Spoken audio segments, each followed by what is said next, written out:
There is a word carved into the heart of a nation's oldest mystery, a single, cryptic word, gouged into a wooden palisade on a desolate, windswept shore.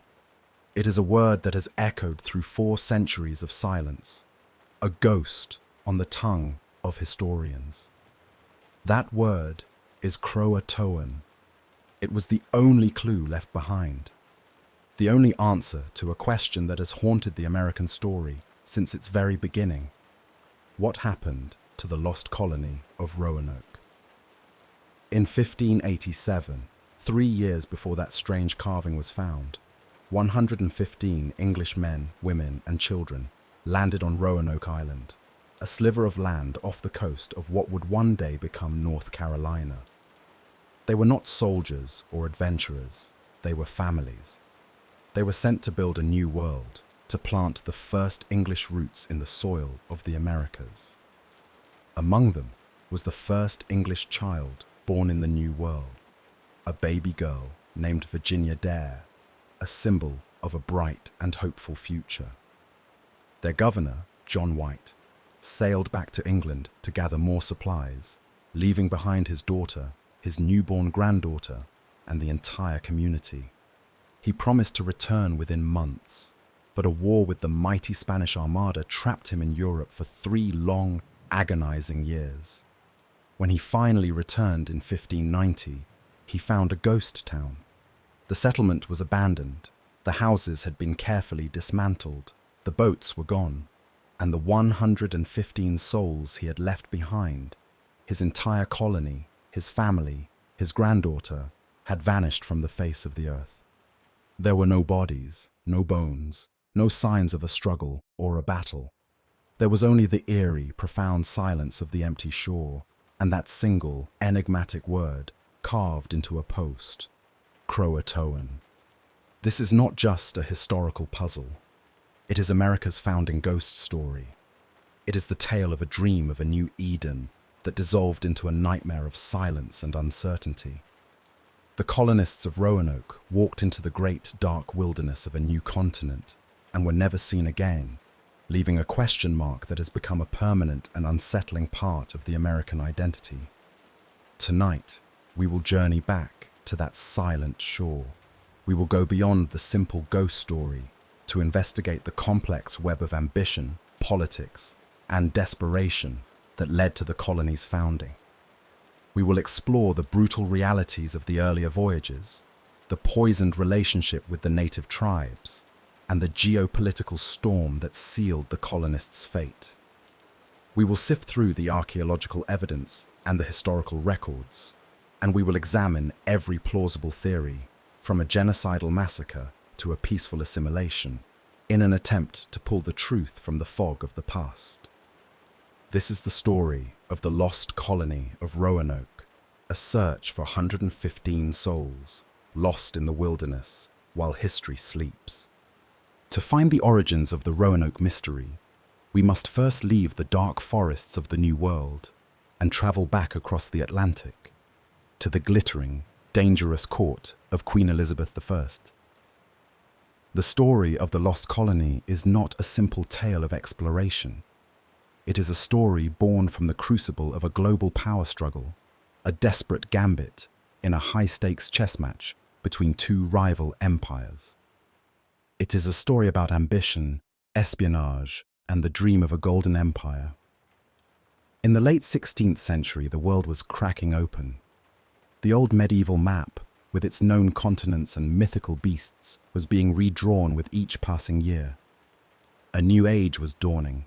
An age of empires, fought not with knights on horseback, but with tall ships and cannons across the vast, uncharted canvas of the world's oceans. And in this new age, one nation stood above all others as a colossus, the mighty Spanish Empire. Under the rule of the deeply devout and fiercely ambitious King Philip II, Spain was the world's first true superpower.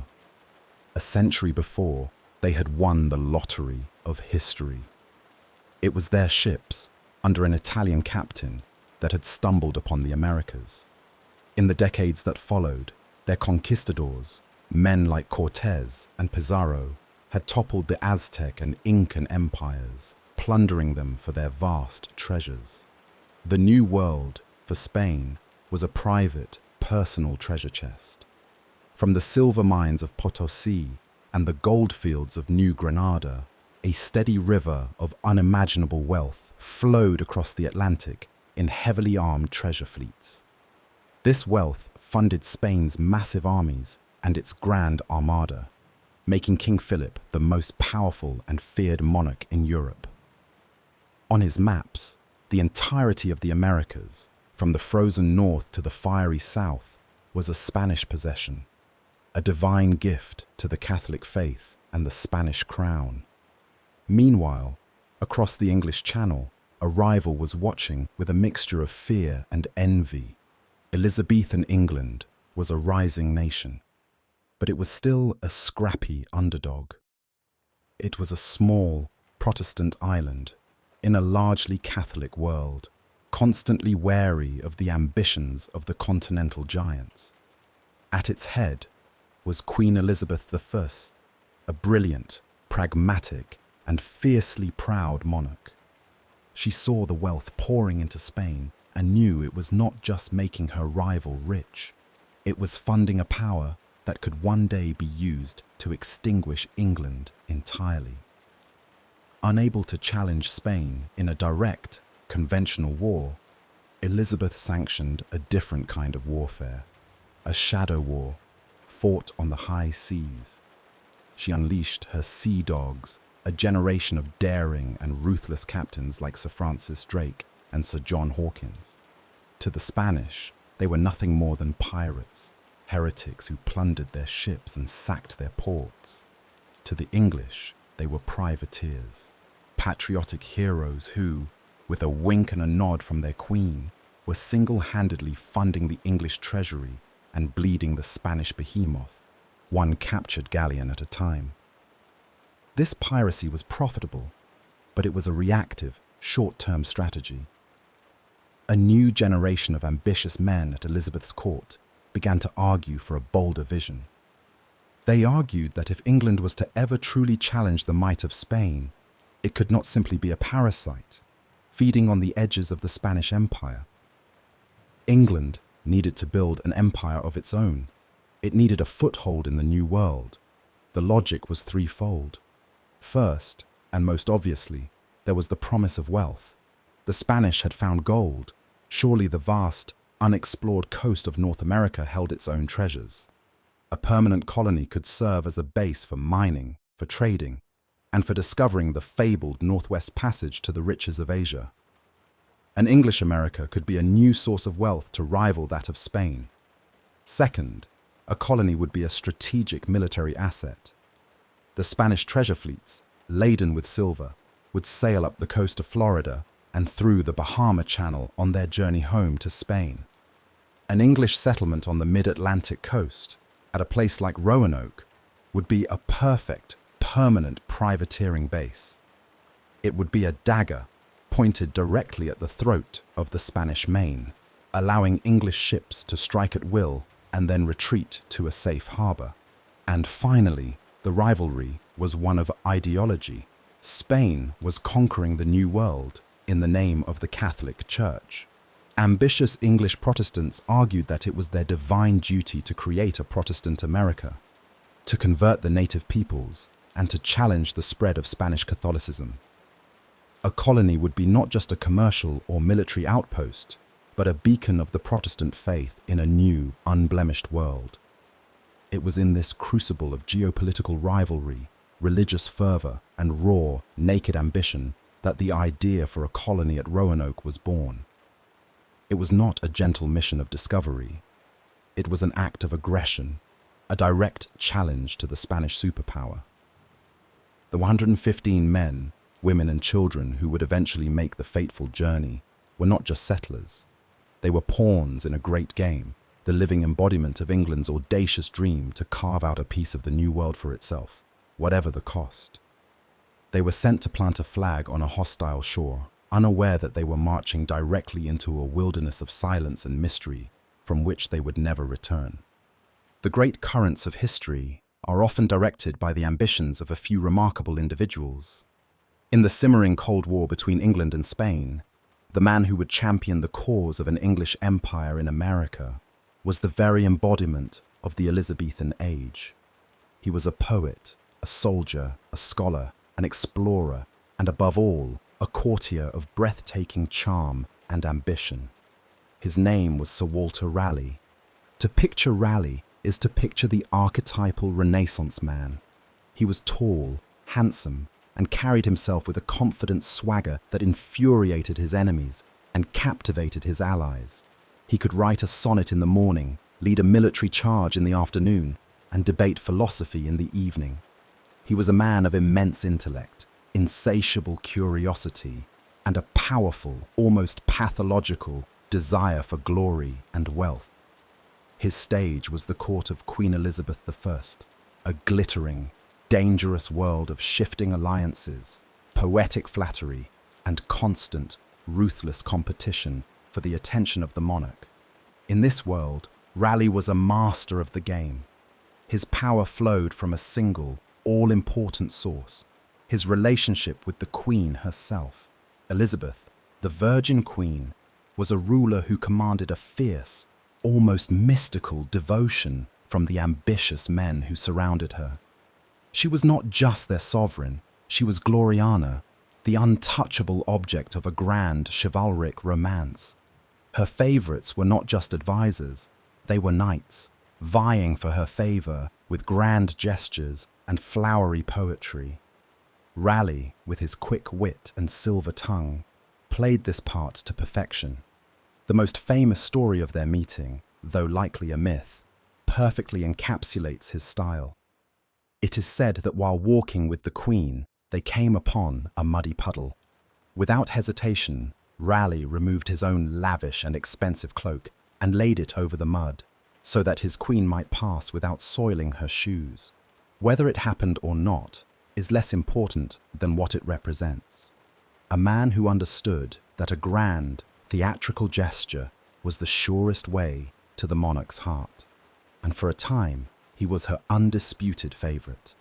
Elizabeth showered him with titles, estates, and lucrative royal monopolies that gave him control over the trade of wine, cloth, and tin, making him an incredibly wealthy man. But the Queen's favour was a fickle and dangerous thing. She was a possessive ruler, deeply jealous of any rival for her favourite's affections. Raleigh's relationship with her was a constant, delicate dance, a balancing act of flattery, service, and a carefully maintained illusion of romantic devotion. It was from this position of influence and wealth that Raleigh turned his gaze across the Atlantic. He was more than just a charming courtier. He was a visionary, deeply influenced by the writings of men like Richard Hakluyt, who argued passionately that England's destiny lay in the colonization of the New World.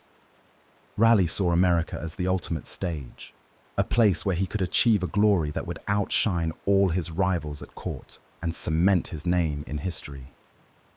It was a chance to become an English Cortez, a founding father of a new empire, and to claim for his queen and for himself the untold riches of a virgin continent.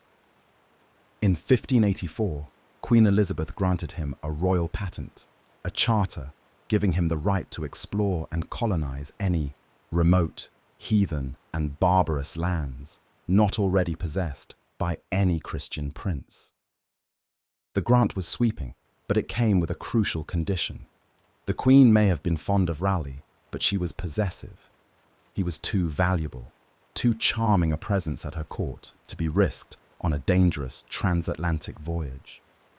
And so, Sir Walter Raleigh, the great champion of English colonization, was forbidden from ever leading his own expeditions.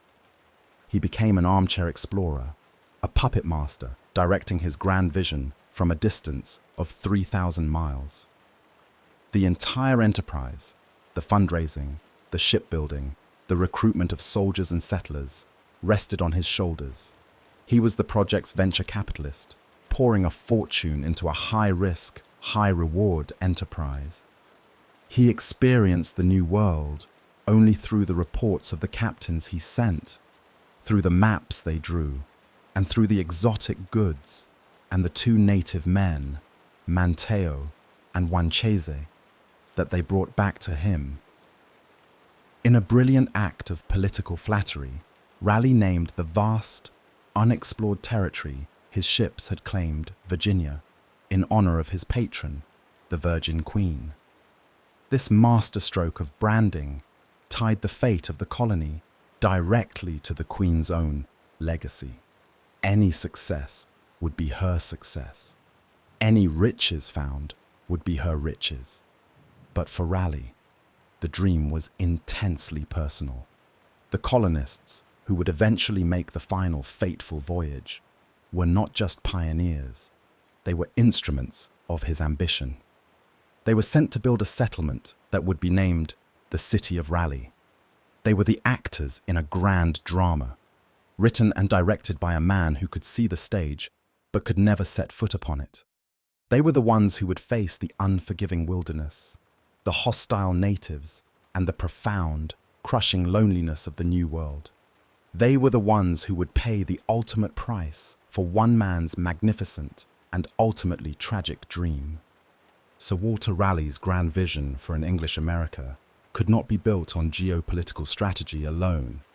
To convince investors to part with their fortunes and, more importantly, to convince ordinary men and women to leave their homes and risk their lives on a perilous voyage, he needed to sell them a dream.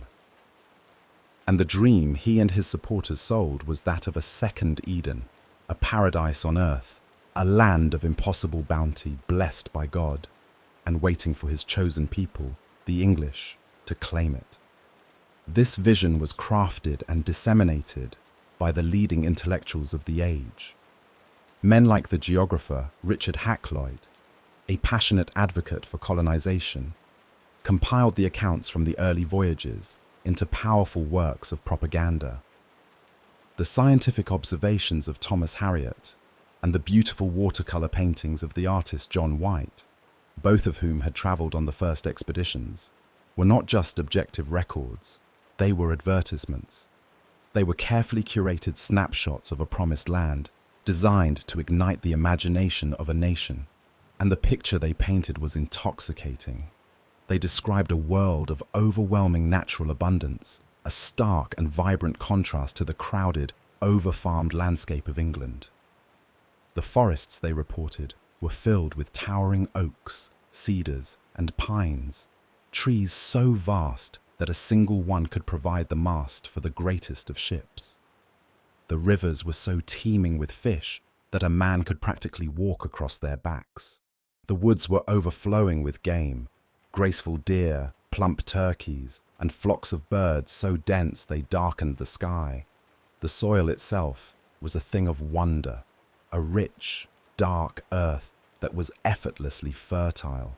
It could produce multiple harvests a year, yielding strange and delicious new crops like maize, which grew with a speed and abundance that seemed miraculous to the English farmers. The land offered up sweet grapes, succulent berries, and strange, wonderful vegetables. This was a land without hunger, a land of plenty, where the backbreaking toil of English agriculture would be replaced by easy, bountiful harvests. The very air was described as sweeter and more wholesome than in England. The climate a gentle and healthful balm compared to the damp, cold misery of an English winter. The native peoples, based on the peaceful first encounters of the 1584 voyage, were portrayed as living extensions of this natural paradise. The reports described them as a people most gentle, loving, and faithful. They were depicted as handsome and strong, yet innocent and childlike, living in a simple state of grace, uncorrupted by the sins and complexities of the old world. They were a living echo of the Garden of Eden before the fall. To the English, they were not a threat, but an opportunity, potential partners in trade, and more importantly, souls to be saved, a ready-made flock to be brought into the light of the Protestant faith. And beneath this surface of natural splendor lay the ultimate promise, the whisper that fueled the entire enterprise: gold. While the initial voyages had found no great mines, the promoters of the colony argued that it was only a matter of time. The Spanish had found their El Dorado in the south. Surely England's awaited them in Virginia. The land was so rich in every other conceivable way. How could it not also hold the precious metals that were the true measure of a nation's wealth? This was the dream dangled before the investors in London, the promise that their risky venture would yield 100-fold return. This, then, was the vision the colonists carried in their hearts as they boarded the ships for the New World. It was a beautiful, seductive, and powerful promise. They were not just sailing to a new land, they were sailing to a new beginning, a chance to build a better world, a new Eden, free from the poverty, the disease, and the rigid hierarchies of the old. It was this dream that would give them the courage to face the vast, terrifying expanse of the Atlantic, and it was this dream that would be shattered piece by piece against the brutal, unforgiving, and silent reality of the American wilderness.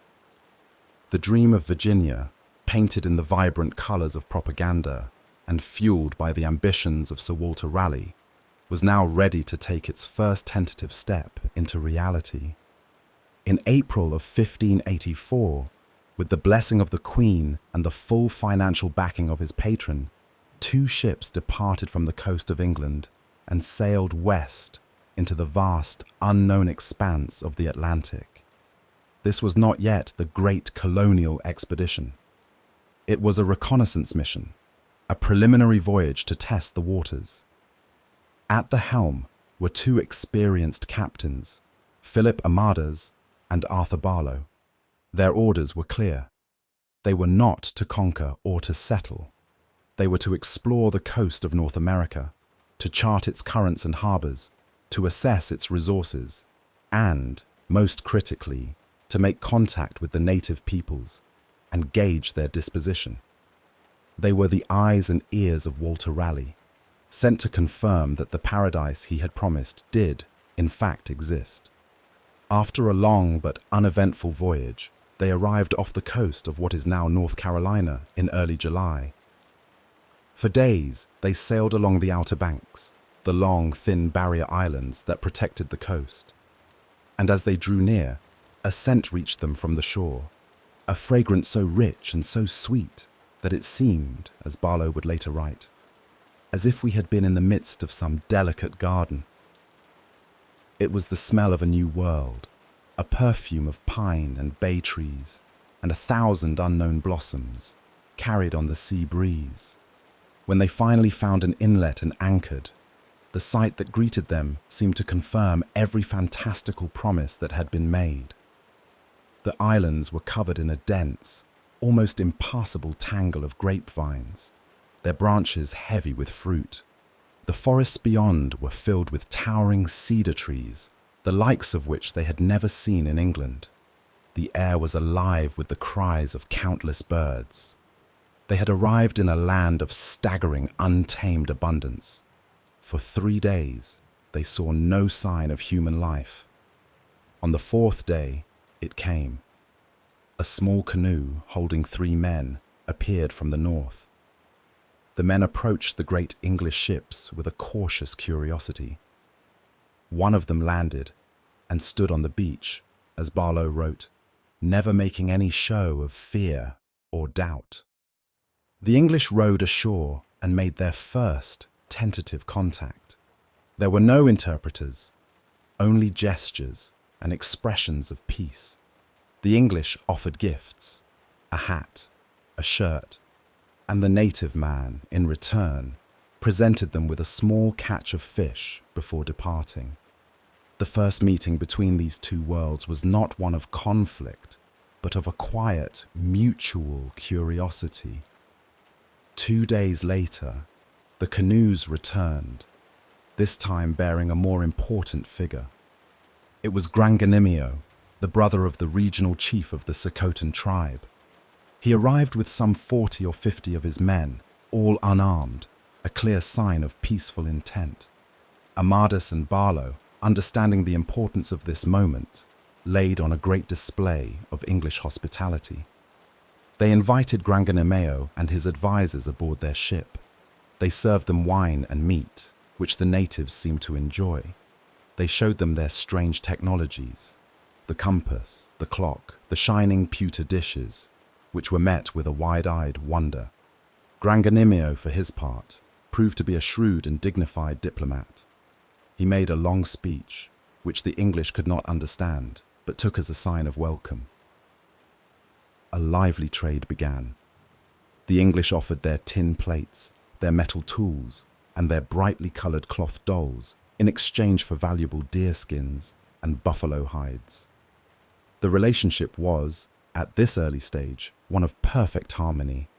The English saw the natives as the gentle, trusting children of Eden, just as the propaganda had described. The natives saw the English as strange, powerful visitors from across the sea, bearers of wondrous new technologies.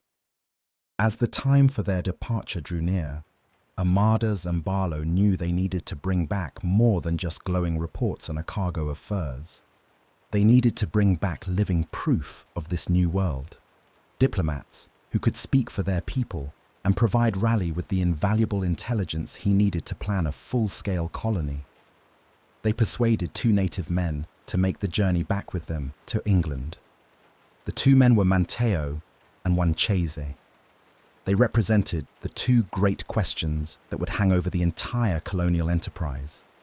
Manteo, from the friendly CROATOAN tribe on a nearby island, was open, curious, and deeply impressed by the English. He saw them as powerful potential allies and was eager to learn their language and their ways. Wanchese, from the Roanoke tribe, was more reserved, more skeptical. He was an equally intelligent observer, but he looked upon the English and their strange technologies not with wonder, but with a wary, analytical eye. He was a man trying to gauge the true nature and intent of these powerful newcomers. The return to England was a triumph. The reports of Armadas and Barlow were a sensation, confirming every hopeful dream. The cargo of valuable goods proved the commercial potential of the land. And in Manteo and Wanchese, the English court had two living, breathing symbols of the new world.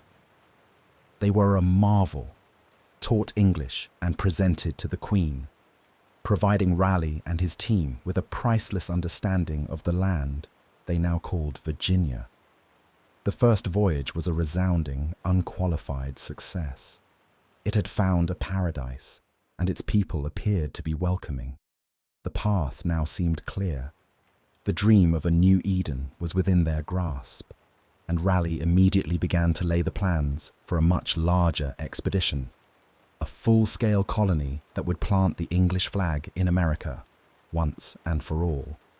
The triumphant return of Armadas and Barlow, with their tales of a gentle paradise and their two living souvenirs, Manteo and Wanchese, lit a fire in the heart of Walter Raleigh's enterprise. The time for reconnaissance was over. The time for colonization had begun. In the spring of 1585, a new, far grander fleet of 7 ships set sail from Plymouth, carrying the hopes of the nation. But this was to be a very different kind of expedition. Raleigh was not yet sending families to build a new society. He was sending soldiers to build a fortress.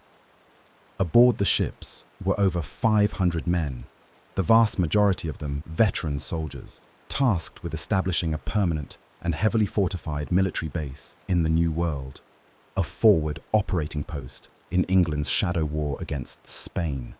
The expedition was commanded by Raleigh's own cousin, the proud and famously hot-tempered Sir Richard Grenville. Also on board were the scientist Thomas Harriot and the artist John White, tasked with continuing their documentation of this strange new world. And with them, returning to their homeland after a year spent in the heart of the English Empire, were Manteo and Wanchese. They had learned the Englishmen's language and had seen the awesome power of their cities and their queen. but they had drawn very different conclusions from the experience. Manteo returned as a firm ally of the English. Wanchese, however, returned with a deep and prophetic sense of suspicion. The expedition's troubles began the moment it arrived. As the fleet navigated the treacherous shallows of the Outer Banks, their flagship, the Tiger, struck a sandbar. The hull was breached, and a huge portion of their vital food supplies, corn, salt, and other provisions, was ruined by the inrushing seawater. It was a devastating blow, an ill omen that left the colony immediately dependent on the very people they had come, in essence, to conquer. In charge of the 100 or so men who would remain to garrison the new settlement was Governor Ralph Lane. Lane was a hardened veteran of England's brutal and bloody campaigns to suppress the Irish. He was a man of discipline and action, but he was not a diplomat. He viewed the native peoples not as potential partners, as Armadas and Barlow had, but through the lens of a military commander. To him, they were either useful assets to be controlled or dangerous savages to be subdued. This military mindset would prove to be the colony's fatal flaw. The first seeds of mistrust were sown almost immediately. While exploring the mainland, Grenville and a party of men visited the native village of Aquascogok. During the visit, a small silver cup, a trivial object, went missing, presumably taken by one of the villagers. For the English, this was not a simple theft. It was an act of insolence, a challenge to their authority that required a swift and decisive response. Their reaction was one of shocking and disproportionate brutality. Grenville ordered the entire village to be burned to the ground. The houses were set ablaze, and, most cruelly, their cornfields, their source of sustenance for the coming winter, were completely destroyed. To the English, this was a necessary lesson in the price of defying them. To the local tribes, it was an act of incomprehensible savagery. The fragile trust that had been built by the first voyage was shattered in a single afternoon of fire and smoke. Shortly after, Grenville and the main fleet departed for England, promising to return with fresh supplies the following spring. He left Ralph Lane and his 107 men to fend for themselves. The men set to work, not planting crops or building a town, but constructing a military-style fort of earth and wood on the north end of Roanoke Island. They were soldiers, and they behaved as such. Their days were spent in military drills, in reinforcing their fortifications, and in fruitless, obsessive explorations for gold and a deep-water port, driven by Raleigh's strategic ambitions. They were not building a home, they were occupying a hostile territory. As the weeks turned into months and their own ruined supplies dwindled, their survival became entirely dependent on the goodwill of the native tribes they had already alienated. It was here that the differing views of Manteo and Wanchese came to a head. Manteo, still loyal to the English, acted as a vital intermediary, trying to smooth over the growing tensions. But Wanchese, having witnessed the burning of Aquascogok, returned to his people and warned them of the Englishmen's true nature. He had seen the power of their weapons and the ruthlessness of their commanders, and he argued that these newcomers were not here to trade, but to conquer and to take. As the winter of 1585 set in, the situation grew desperate. The English soldiers, with no ability to feed themselves, began to make aggressive demands for food from the surrounding tribes, led by the chief, Wingina. What had once been a friendly trade now became a forced tribute. The English were not asking for food. They were demanding it, and the natives, their own winter stores dwindling, began to resist. They moved their villages further inland, away from the grasping reach of the English, and refused to trade. To Ralph Lane, this withdrawal was not the logical response of an exploited people. To his paranoid military mind, it was the sure sign of a conspiracy. He became utterly convinced that Wingina, now advised by the hostile Wanchese, was uniting the various tribes to launch a surprise attack and annihilate the English fort. He saw enemies in every shadow, a plot behind every silent canoe. Rather than attempting diplomacy, Lane chose to respond as he had in Ireland, with a preemptive and treacherous act of violence. In the spring of 1586, Governor Lane sent word to Wingina, who had by then changed his name to Pemissapan, inviting him and his advisors to a meeting to discuss a peaceful resolution. It was a lie. As the native delegation arrived for the parley, Lane gave a prearranged signal, the cry, "Christ our victory," and his men opened fire. The unsuspecting native leaders were cut down in a hail of musket balls. Pemissapan himself was shot, but managed to escape into the woods, wounded. He was hunted down by one of Lane's men, who cornered him and cut off his head. Lane returned to the fort with the chief's head as a gruesome trophy. He believed his decisive action had broken the back of the native conspiracy. In reality, he had sealed the colony's doom. They were now completely isolated, surrounded by a justifiably enraged and hostile population, with their own food supplies completely exhausted. Starvation was no longer a threat, it was a certainty. Just as all hope seemed lost, a fleet of over 20 ships appeared on the horizon. It was not Grenville with the promised supplies. It was an even more welcome sight. Sir Francis Drake, the great sea dog, returning victorious from a massive raid against the Spanish in the Caribbean. He offered to help the beleaguered colony, providing them with supplies and a ship to continue their explorations. But as the transfer was being made, a great storm, a hurricane, struck the coast, scattering Drake's fleet and nearly destroying the small ship he had given to the colonists. For the starving, demoralized soldiers at Fort Raleigh, it was the final straw. They had had enough of this supposed paradise. They saw Drake's fleet as a miraculous, God-given chance to escape. They abandoned the fort, scrambled aboard Drake's ships, and in June of 1586, the first English colony in America sailed for home in failure and disgrace. They left behind them not a thriving settlement, but a legacy of violence, betrayal, and bad blood. The New Eden had been poisoned, and the land was now waiting for the next Englishman to arrive, its memory of their cruelty still fresh, its desire for revenge still burning. The murder of Chief Pemissapan was a brutal and decisive act, but it was not the victory Ralph Lane had imagined. He had not broken the back of a native conspiracy. He had created a unified and justifiably vengeful enemy.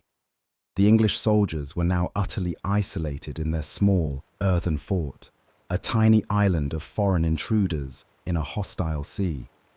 The surrounding tribes, now united in their hatred of the English, refused all contact and all trade. The last meager sources of food dried up. Starvation, once a looming threat, was now a daily, gnawing reality.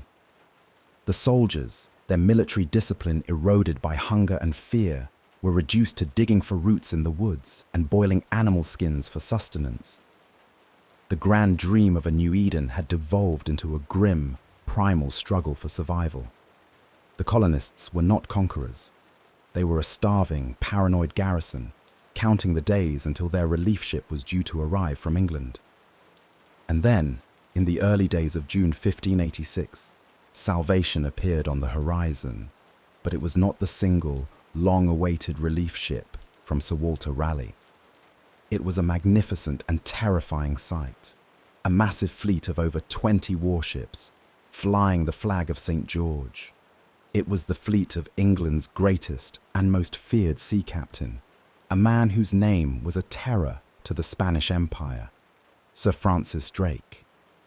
Drake was a legend in his own time, returning victorious from a hugely successful, year-long raid against the Spanish in the Caribbean. He had sacked and plundered the great cities of Santo Domingo and Cartagena, and had just destroyed the Spanish settlement of St. Augustine in Florida. He was sailing home, his ship's holds laden with treasure. when he decided to make a stop at Roanoke to check on the progress of Raleigh's colony. What he found shocked him. Instead of a thriving English settlement, he found a starving, desperate band of soldiers on the brink of collapse. Ralph Lane recounted his story of hardship, native conspiracies, and dwindling supplies. Drake, a man of action and a patriot, immediately offered his assistance. His offer was incredibly generous.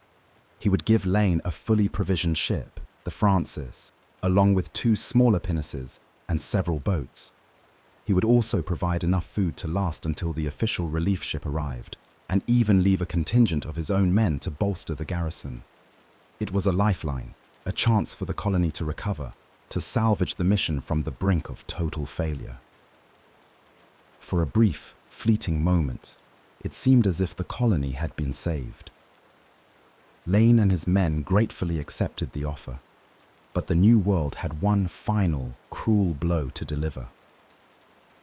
As the supplies were being transferred, a great storm, what would now be called a hurricane, slammed into the Outer Banks.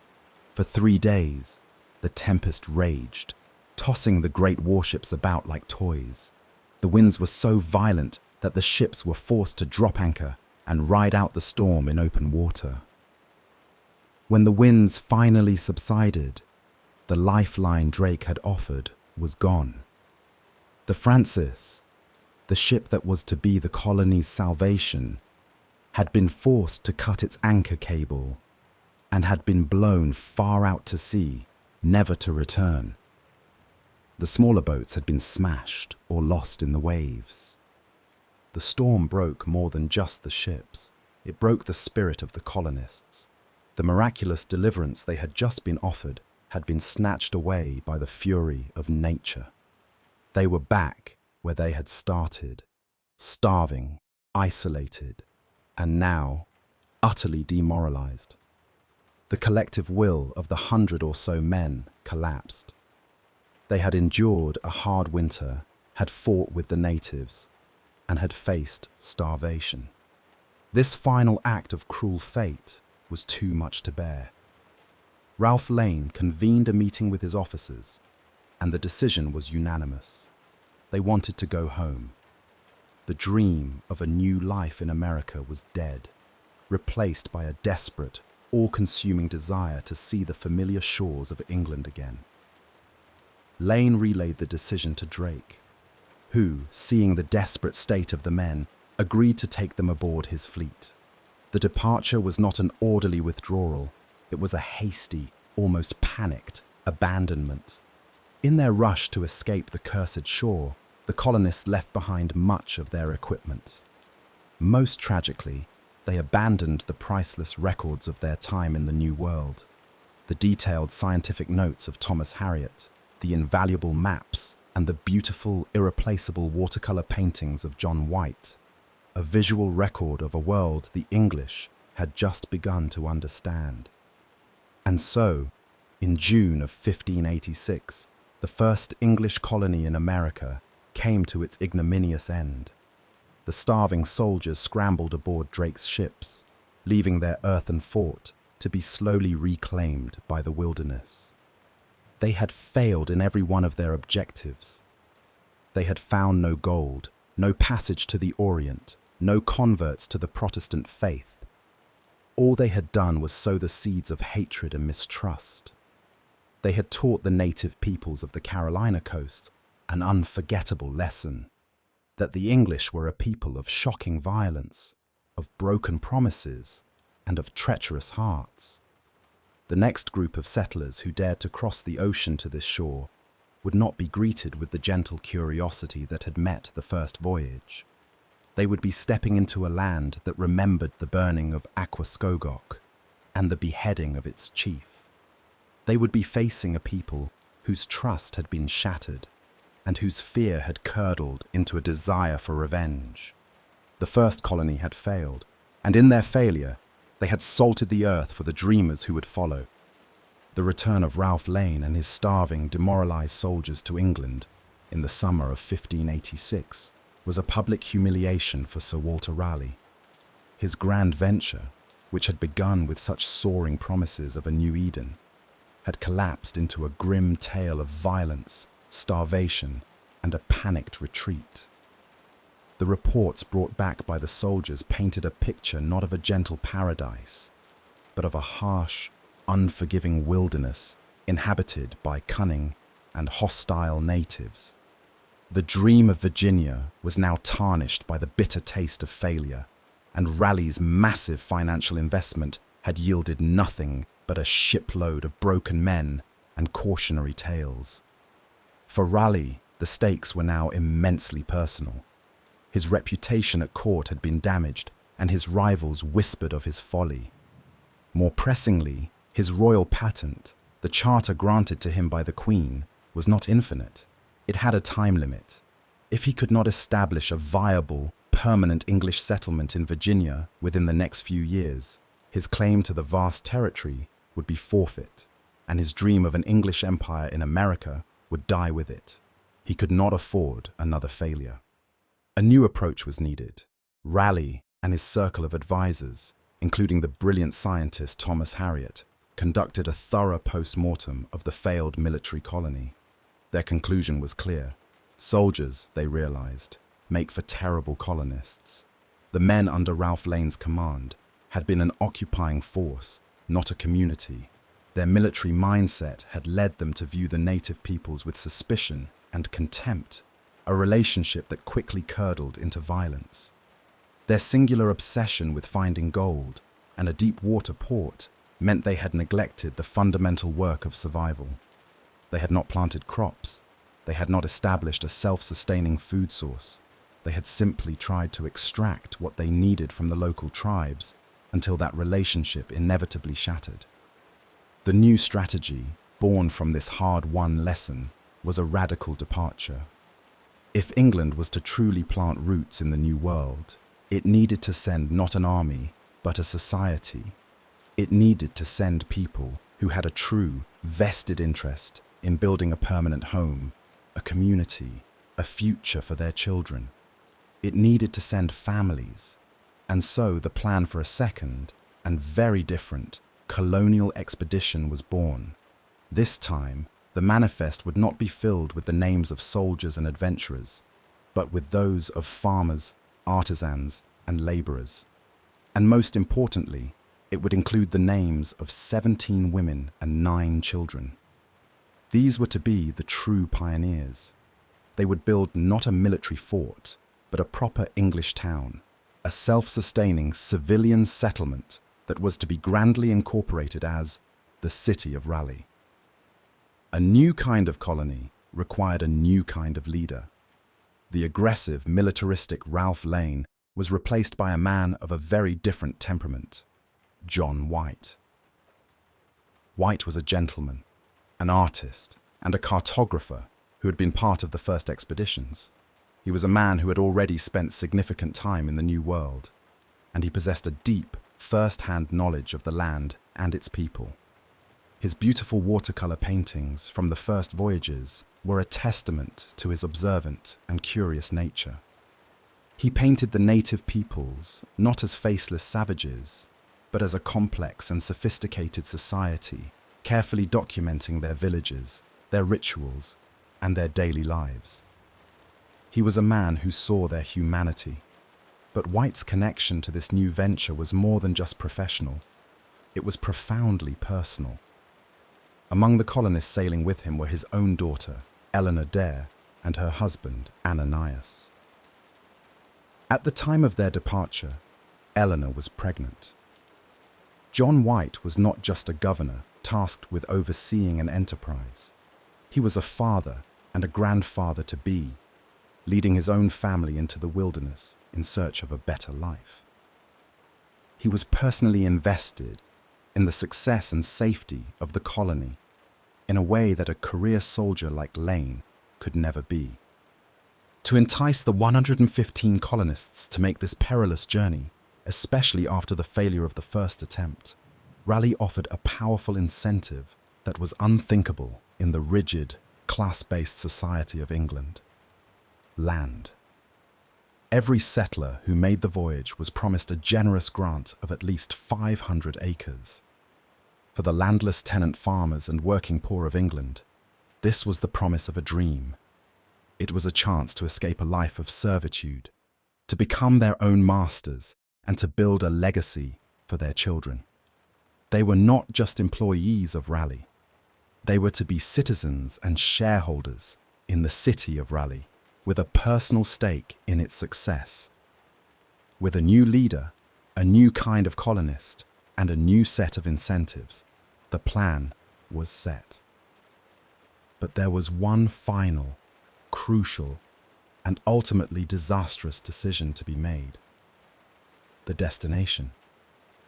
The original plan, wisely, was not to return to Roanoke Island. White and Raleigh knew that the ground there had been poisoned by the violence of Ralph Lane's men. Their intention was to sail further north, to the Chesapeake Bay, a place that was believed to be more hospitable, and where the native tribes had not yet been antagonized by the English. The expedition sailed in the spring of 1587, but the fleet's pilot, a Portuguese mariner named Simon Fernandez, had other ideas. For reasons that are still hotly debated by historians, whether it was incompetence, a simple desire to complete his voyage as quickly as possible, or even, as some have speculated, a deliberate act of sabotage on behalf of the Spanish, Fernandez refused to sail on to the Chesapeake. Over the furious protests of Governor White, Fernandez declared that he was leaving the colonists at Roanoke. It was late in the season, he argued, and he would take them no further. And so, in late July of 1587, the 115 men, women, and children of the new expedition were forced ashore at the one place they had sought to avoid. The hopeful new beginning for the city of Raleigh was to take place on the haunted ground of the first failure. From its very first day, the colony was founded on a foundation of bad blood, in a land that remembered the cruelty of the English, a land where the ghosts of the past were waiting in the shadows. 115. For 4 centuries, this has been the number that defines the Roanoke mystery, but it is a number that obscures the truth, a sterile statistic that masks a far more profound and personal story. For the 115 were not a faceless monolith. They were a community, a fragile collection of individuals who had gambled everything on a promise. They were the men, women, and children who carried the hopes of an empire on their shoulders, the living bricks that were to build the foundation of a new England across the sea. Unlike the hard-bitten soldiers of the first expedition, this was a group chosen not for their ability to wage war, but for their ability to build a world.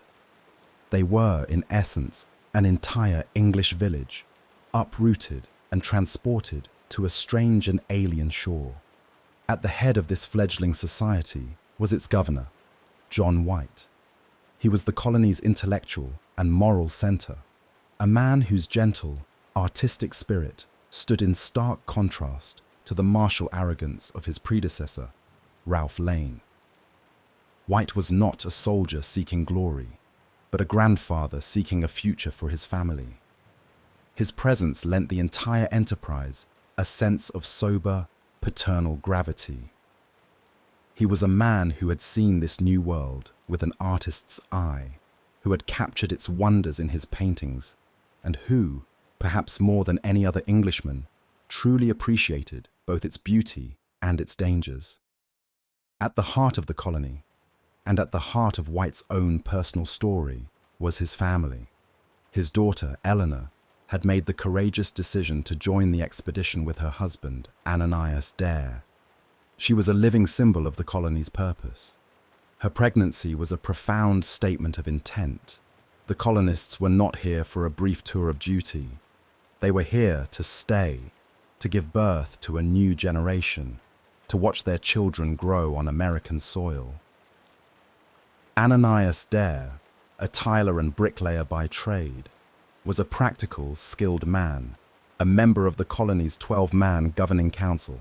The presence of this central family, the governor, his daughter, and his son-in-law, provided a nucleus around which the rest of the community could form. And what a community it was! The manifest of the 1587 voyage reads like a blueprint for a functioning English town. There was a small contingent of gentlemen, the educated men who would serve with Ananias on the Court of Assistance, providing the colony with its leadership. But the vast majority of the settlers were the hard-working yeomen and artisans who would be the true backbone of the city of Raleigh. There were blacksmiths to forge the tools and nails, weavers to work the looms, and coopers to make the barrels for storing food and water. There were masons and tilers to build the hearths and homes. These were skilled craftsmen, the men whose hands would transform the raw materials of the wilderness into a semblance of English civilization. The bulk of the colonists were the laborers and husbandmen, the farmers who had been lured by the incredible promise of 500 acres of their own land. They were the ones who would face the monumental task of clearing the dense, ancient forests, of tilling the unfamiliar soil, and of raising the crops that would determine whether the colony would feast or starve.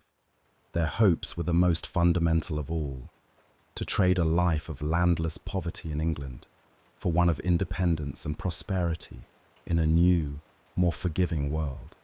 And of course, there were the 17 women and 9 children. Their presence was the single greatest difference between this voyage and the last. They were the guarantors of permanence.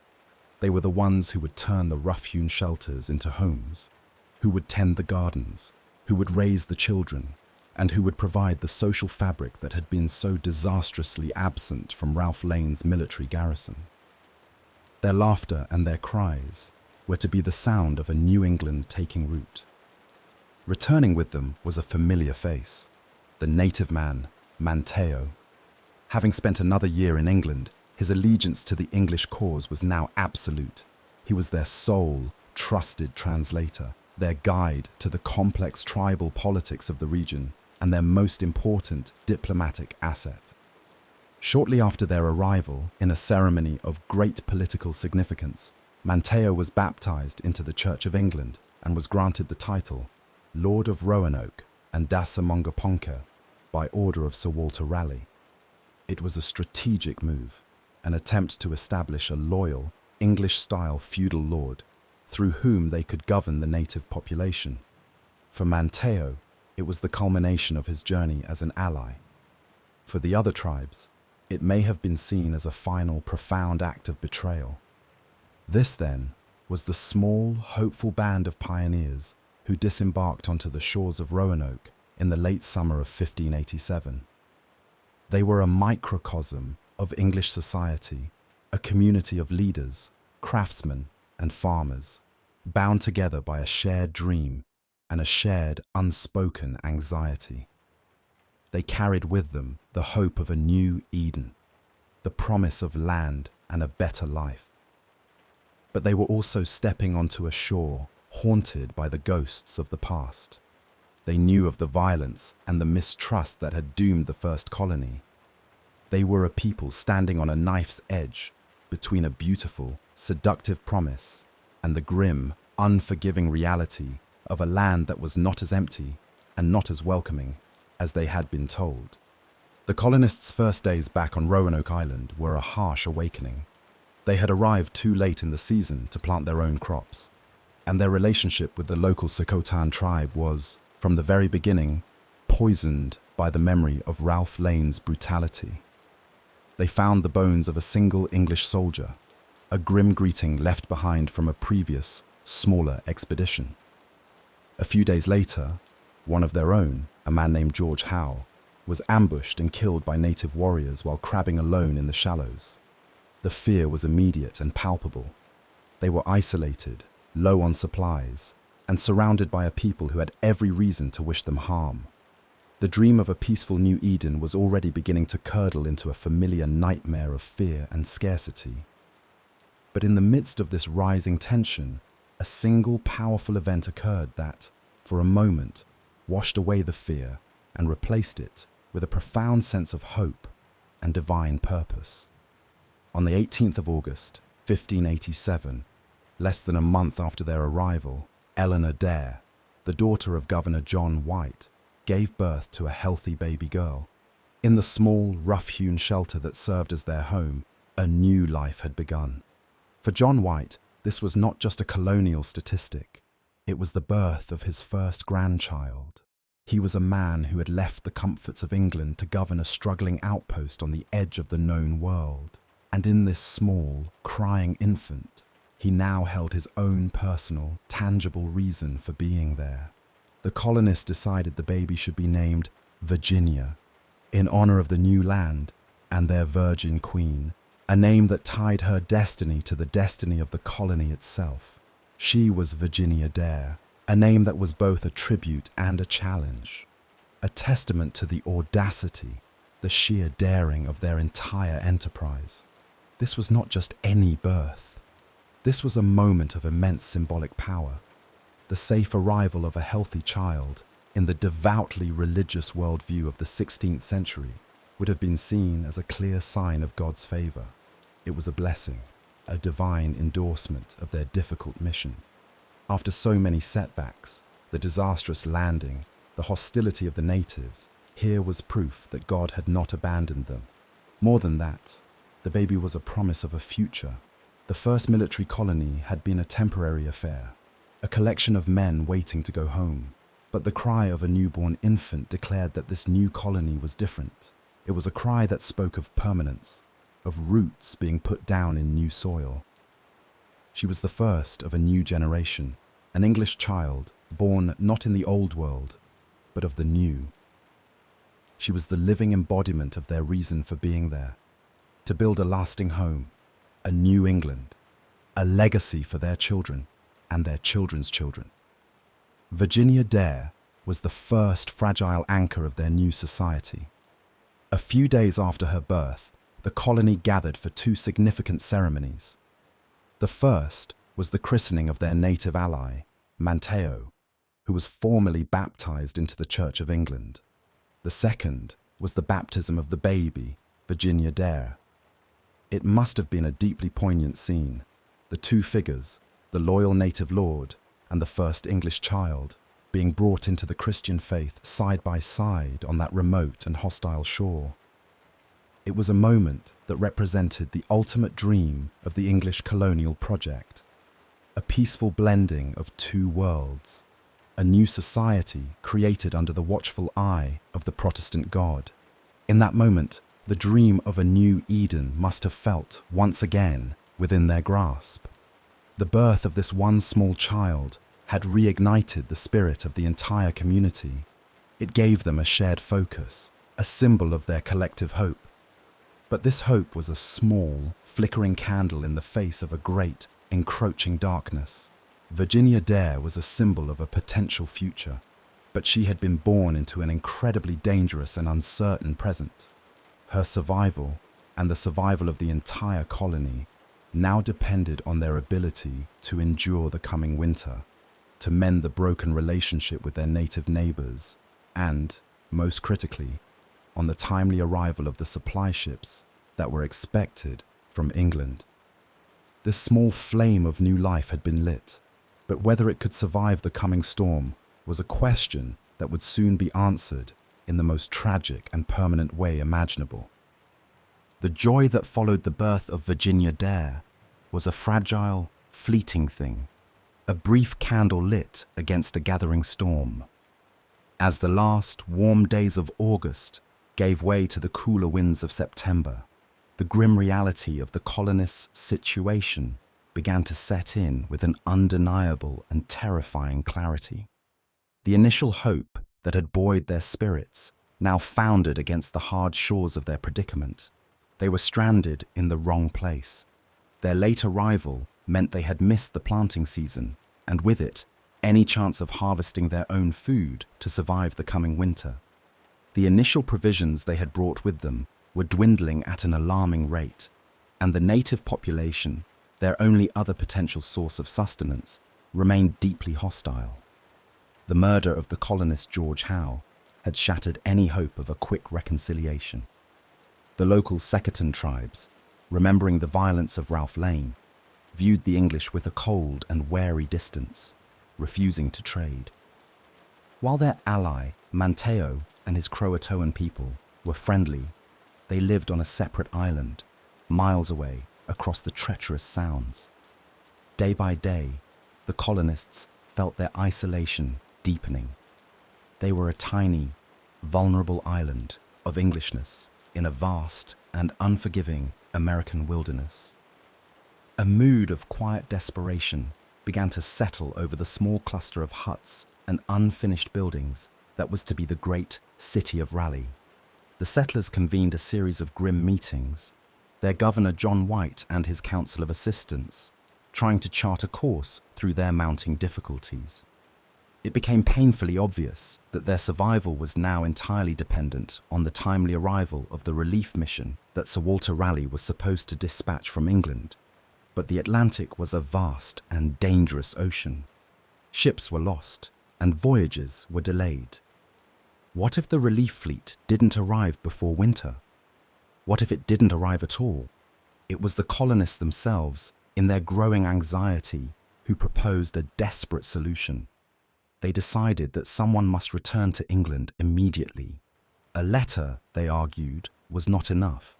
They needed an emissary, a representative who could plead their case directly to Sir Walter Raleigh, to make him understand the absolute urgency of their situation and to ensure the relief mission was sent without delay.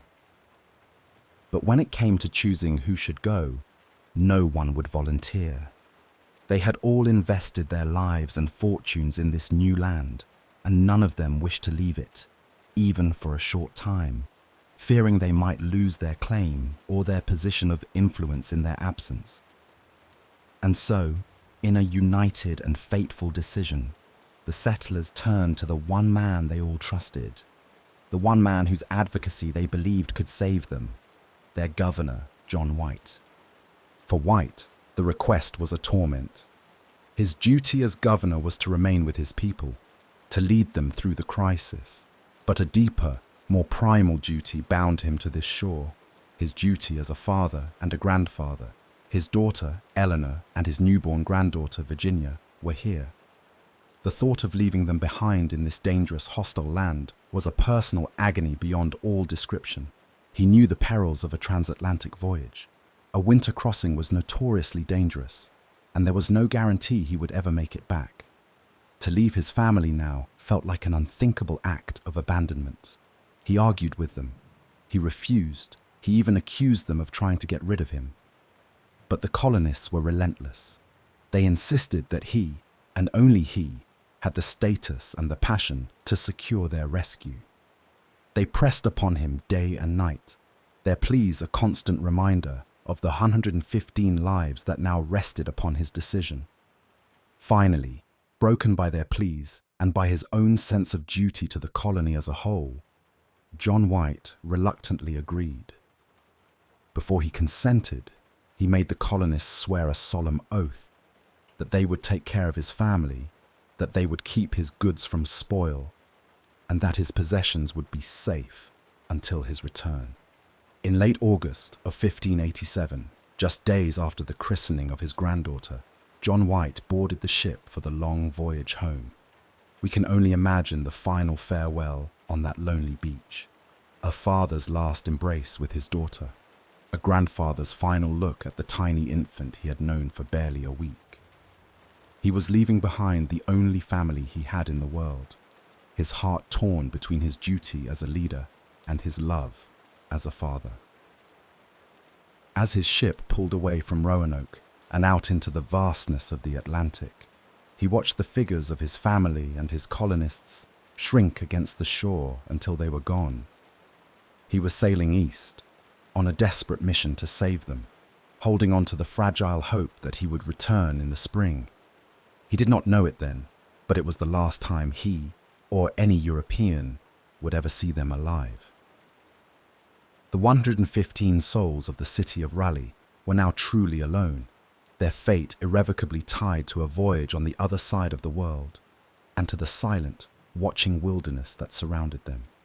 John White's journey back to England in the autumn of 1587 was a lonely, and desperate one, his mind consumed with a single purpose: to secure a relief fleet and return to his family at the earliest possible moment. He arrived in a London gripped by a cold, early winter, and he immediately set about his task, meeting with his patron, Sir Walter Raleigh, to impress upon him the urgency of the colony's situation. He had made a promise to his daughter, to his granddaughter, and to the 114 other souls he had left behind. He intended to keep it. He planned to be back on a ship, sailing west, by the following spring. But John White had returned to a nation that was no longer looking west towards the promise of a new world, but was staring east in terror at the threat of the old. The simmering, undeclared war with the Spanish Empire had finally boiled over. King Philip II of Spain, infuriated by England's piracy and its Protestant queen, had decided to put an end to the English problem once and for all. He was marshalling the full might of his empire to build the largest naval fleet the world had ever seen, the Invincible Armada. Its mission was not one of trade or exploration. It was a holy crusade designed to cross the Channel, invade England, overthrow Queen Elizabeth, and restore the Catholic faith by force. England was a nation on a war footing. A mood of patriotic fervour and existential dread gripped the country. And in this climate of national crisis, the fate of 115 colonists, 3,000 miles away, was a matter of complete and total insignificance. As the preparations for the Armada's arrival reached a fever pitch, Queen Elizabeth and her council issued a royal decree that would prove to be the death warrant for the Roanoke colony. It was a stay of shipping. An order was sent to every port in the kingdom, forbidding any able-bodied ship from leaving English waters. Every vessel, from the grandest warship to the humblest merchant craft, was to be commandeered and pressed into service for the defence of the realm. This royal command was the brick wall against which all of John White's desperate pleas were shattered. Sir Walter Raleigh, for all his wealth and influence with the Queen, was powerless. His own ships were seized for the war effort. Every sailor, every barrel of gunpowder, every pound of salted beef was now dedicated to a single purpose: repelling the Spanish invasion. John White, the governor of a starving colony, found himself a beggar in a nation that had no charity to spare.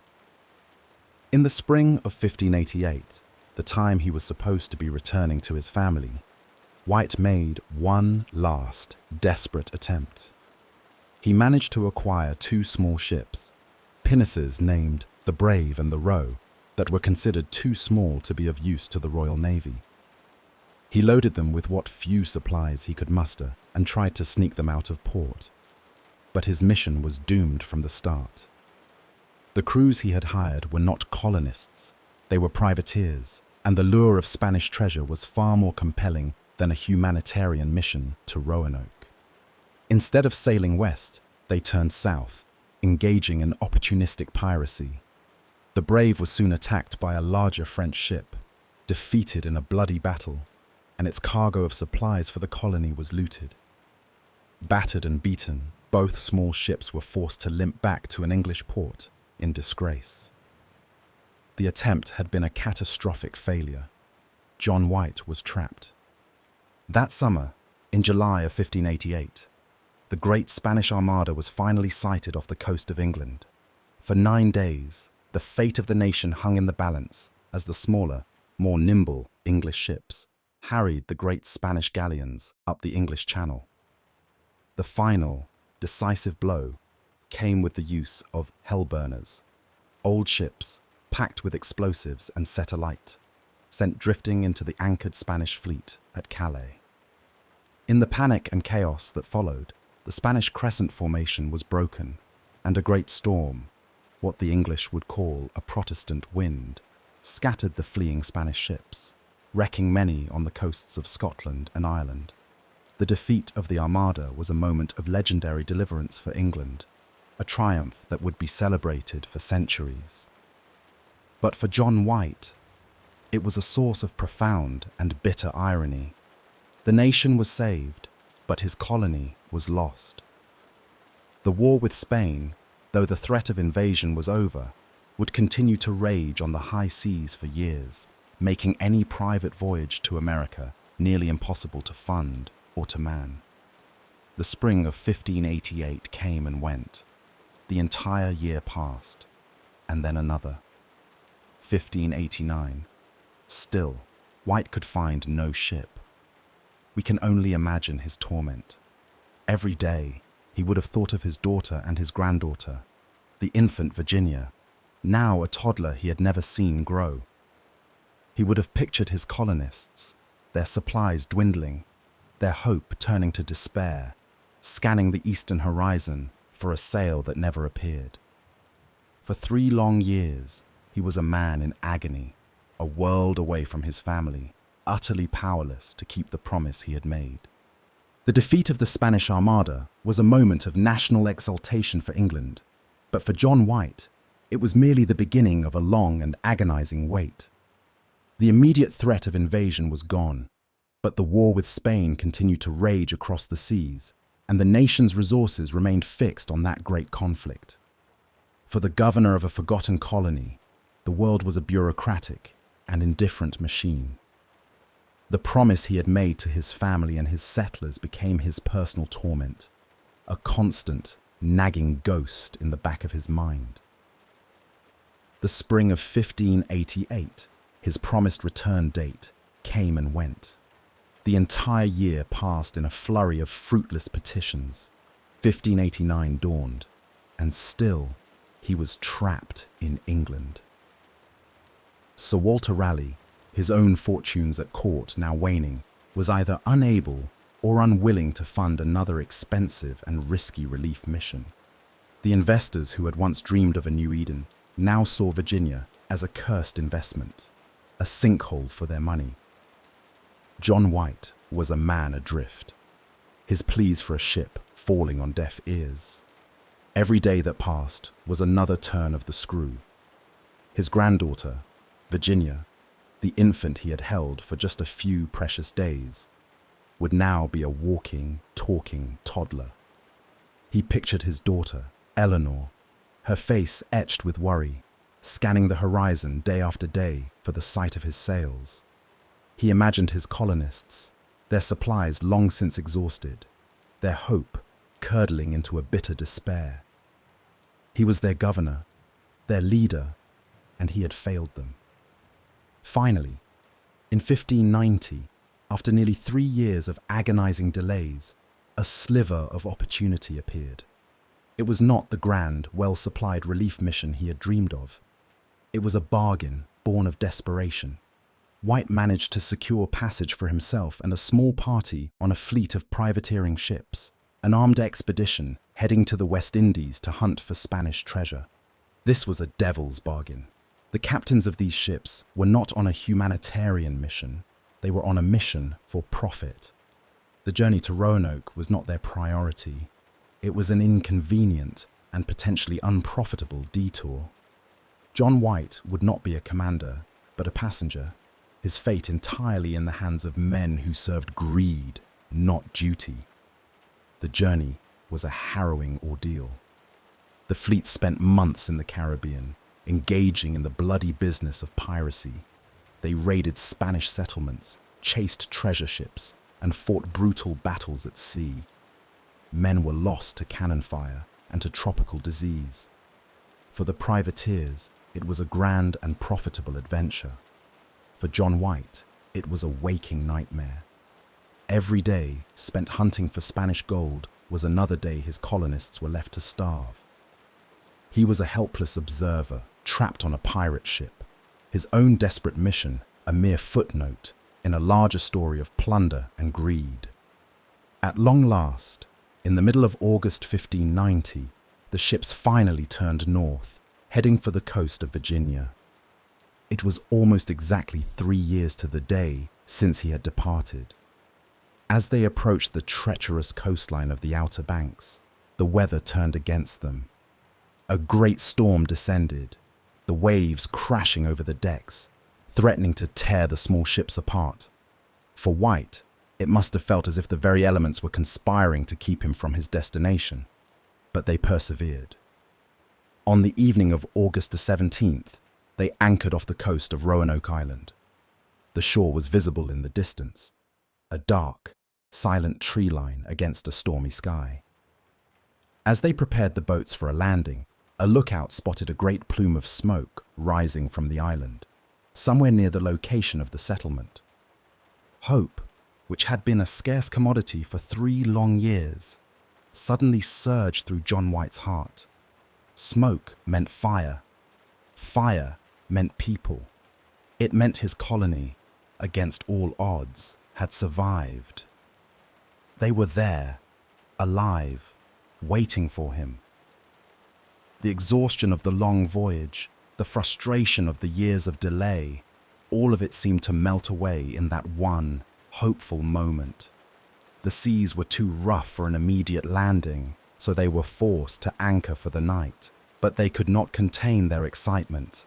They had to announce their arrival. As darkness fell over the island, the sailors prepared a signal.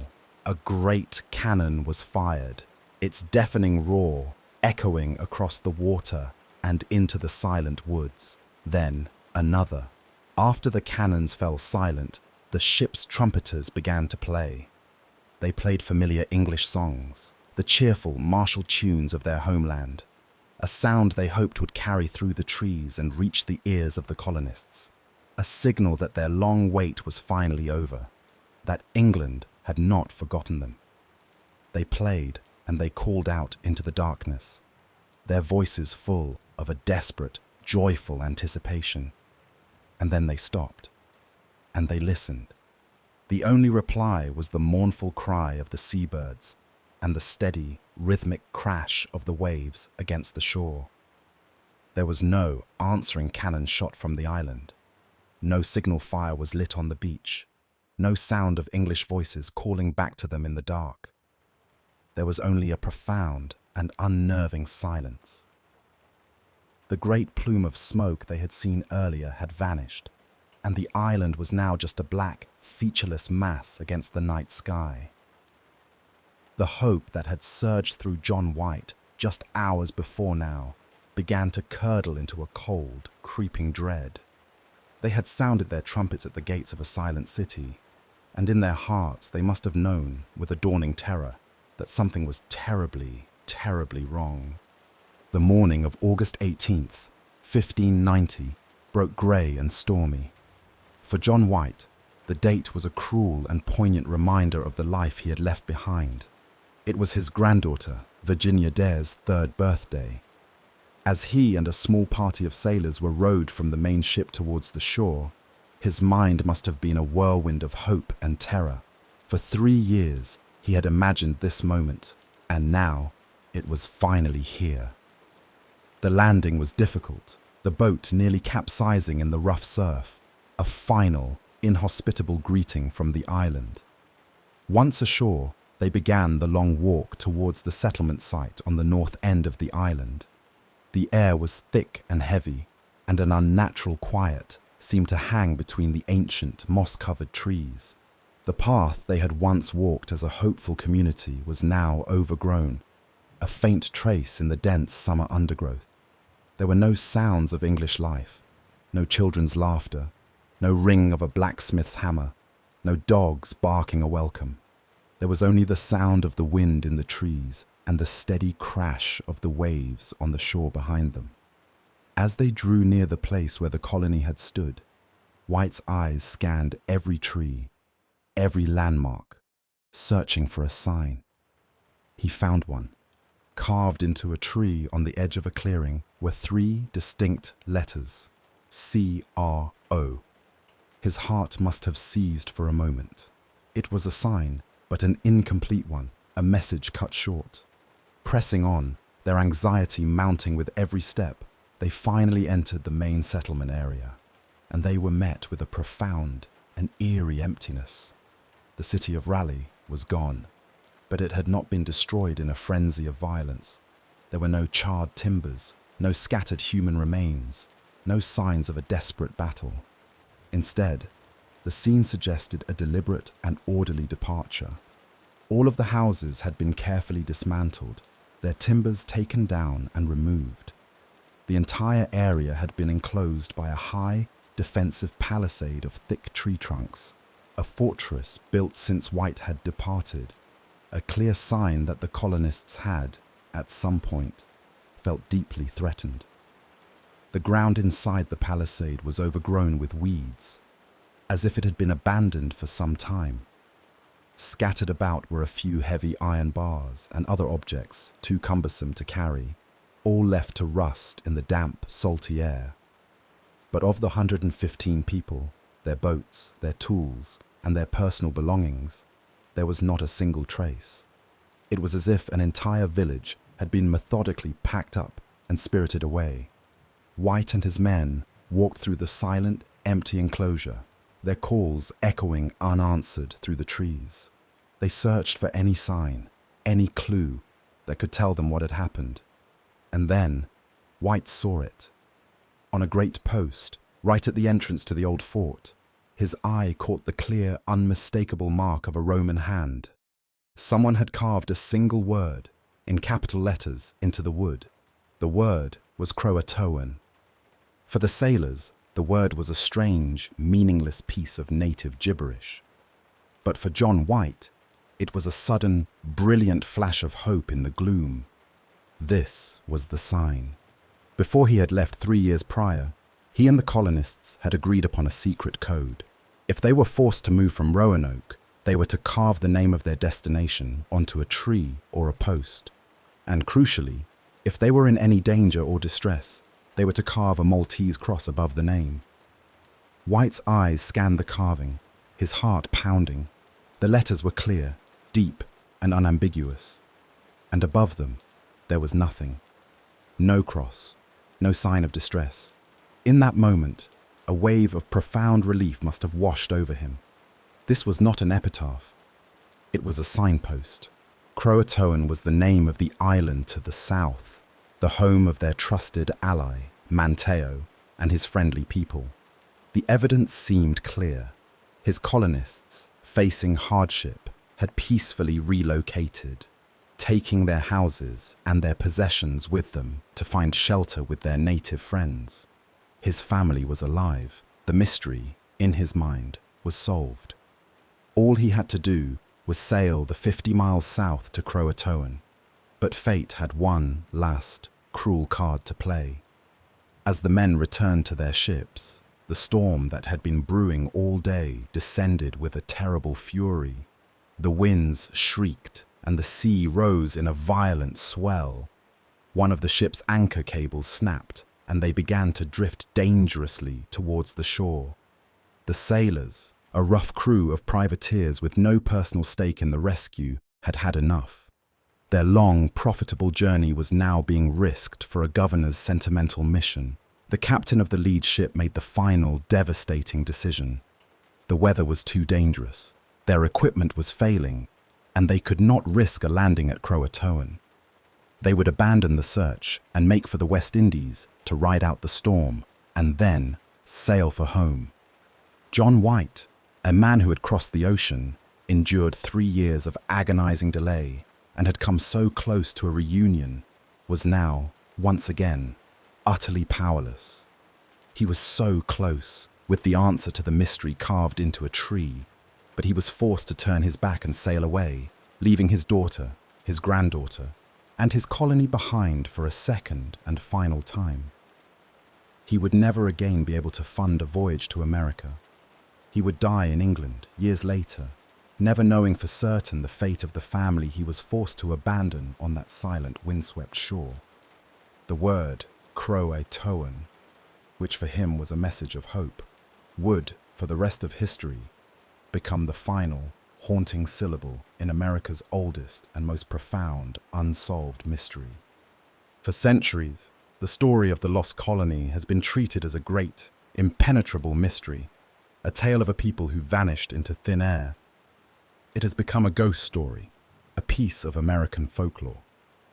but the truth may be far less supernatural and far more human.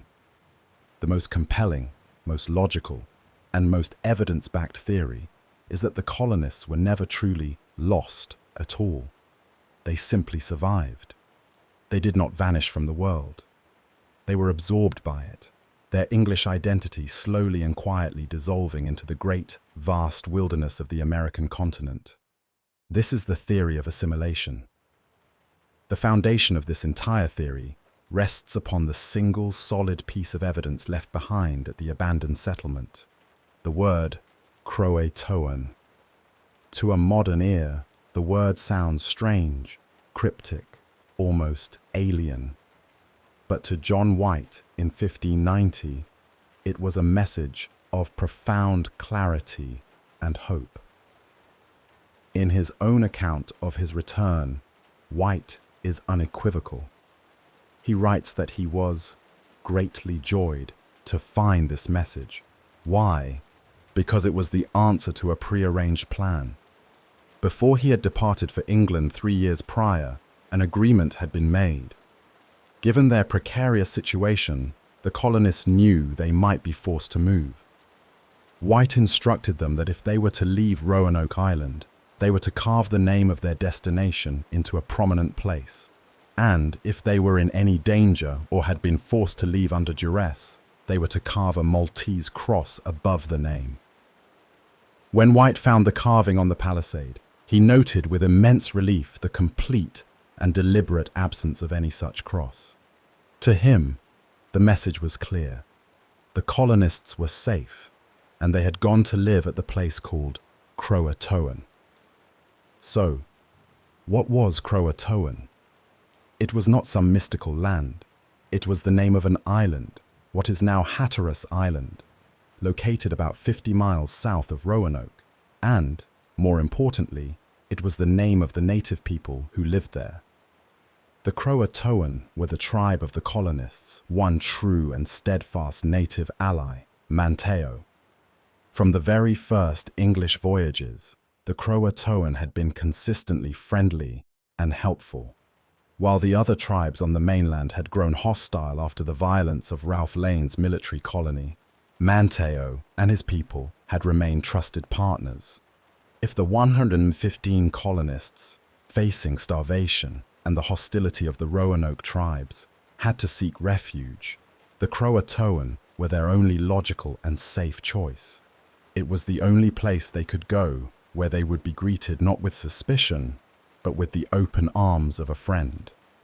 The physical state of the abandoned settlement further supports this theory. The houses had been carefully dismantled, not burned or ransacked. This suggests an orderly and planned departure, not a panicked flight from an attacking enemy. Why dismantle the houses? To take the precious building materials, the timbers, the nails, the door frames, with them to their new home on CROATOAN. They were not fleeing, they were relocating. As the months and then years passed without John White's return, the colonists would have realized that they could not survive alone on Roanoke. Their only hope for long-term survival was to merge with an established native community, to learn their methods of farming, hunting, and fishing in this new, unforgiving environment. The move to CROATOAN was not an act of desperation, but a pragmatic and intelligent act of survival. For John White, the mystery was solved. His only remaining task was to sail south and reunite with his family. But fate, in the form of a hurricane and a mutinous crew, prevented that final journey. And so, the trail went cold. But the story does not end there. Nearly 20 years later, in 1607, a new English colony was founded to the north, at a place called Jamestown.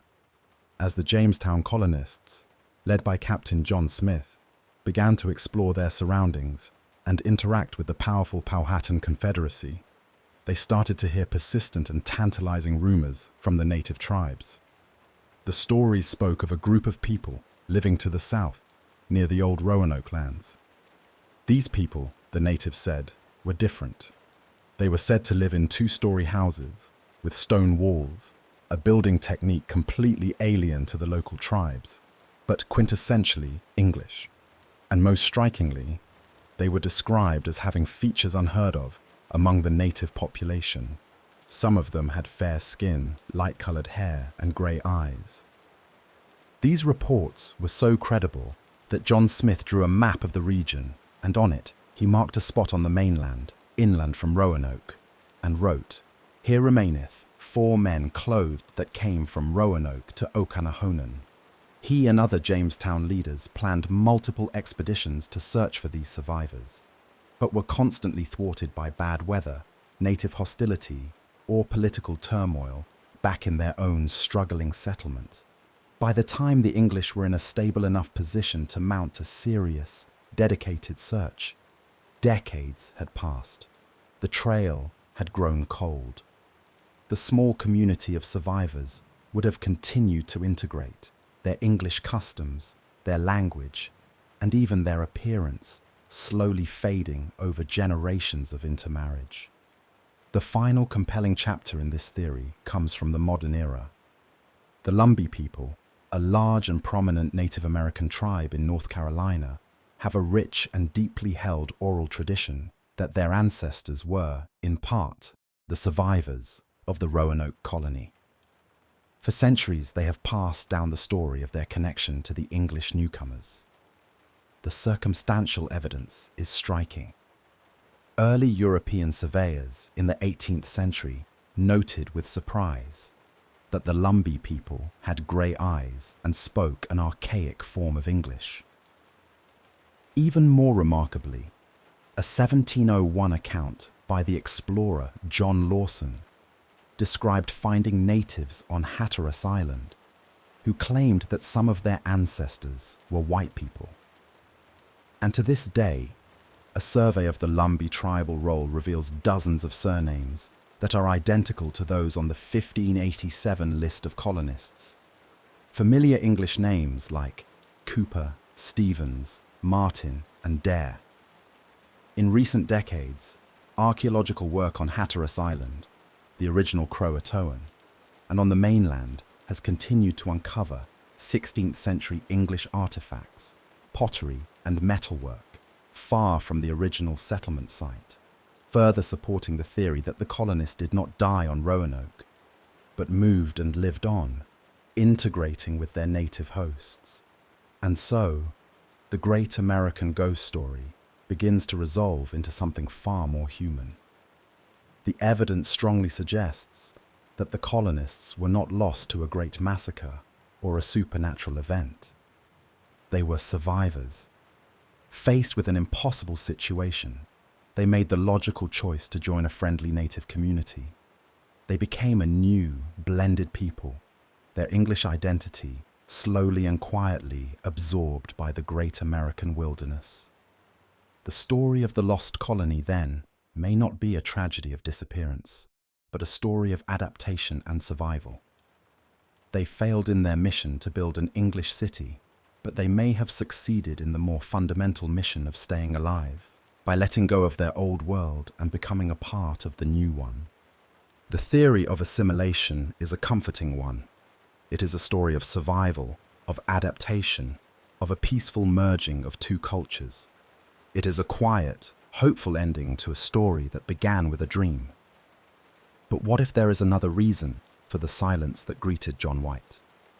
What if the absence of a cross of distress was not a sign that the colonists were safe, but a sign that they never had the time to carve one?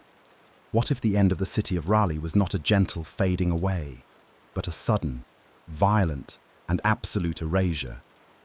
We must now explore the dark alternative, the theory that the lost colony was not lost at all, but was methodically and brutally massacred.